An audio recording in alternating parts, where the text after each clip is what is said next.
மகாபாரதம் பாகம் 1. இந்திய பாரதத்தின் 2 இதிகாசங்களுள் ஒன்று மகாபாரதம். மகாபாரதம் உலகின் மிக நீண்ட இதிகாசங்களில் ஒன்றாகும். நவீன இந்து சமயத்தின் முக்கிய நூல்களில் ஒன்றான பகவத்கீதையும் இந்த இதிகாசத்தின் ஒரு பகுதியே. பாண்டு, திருதராட்டிரன் என்னும் 2 சகோதரர்களின் பிள்ளைகளிடையே இடம்பெற்ற பெரிய போரை மையமாக வைத்து உருவாக்கப்பட்டதே இந்த காப்பியமாகும். மனித வாழ்க்கையில் ஒருவன் எவ்வாறு அறநெறி மற்றும் ஒழுக்கத்தோடு வாழும் முறையை பற்றி கூறுவதே இக்கதையின் நோக்கமாகும். மேலும் மனிதன் எந்த நேரத்திலும் தர்மத்தின் வழி தவறாது நடக்க வேண்டும் என்பதை பற்றியும் கூறுகிறது. அதனால் இக்காவியம் பாரத மகாகாவியம் என்றும் கூறப்படுகிறது. வெறும் கதையை மட்டும் வாசிப்பது என்றால் 6 மாத காலத்திற்குள் உங்களால் மகாபாரத்தை வாசித்துவிட முடியும்.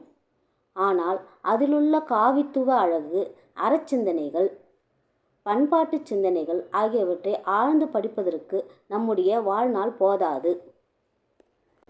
ஆசான்களை அவமதித்தல், பெண்மையை சூறையாடுதல், வினை விதைப்பவனின் விதி பயன், தீய இடத்திலிருந்தும் நற்குணம் கொண்டவனின் கதி என வாழ்க்கையின் ஒவ்வொரு கட்டத்திலும் மனிதன் என்ன செயல் செய்தால் அவனுக்கு என்ன பலன் விளைவிக்கப்படும் என வாழ்வியலில் புரிதல் ஏற்பட நம் மண்ணில் நிகழ்ந்தேறிய மாபெரும் இதிகாசம் மகாபாரதம் பல தர்ம நெறிகளை நமக்கு உணர்த்துகின்றது.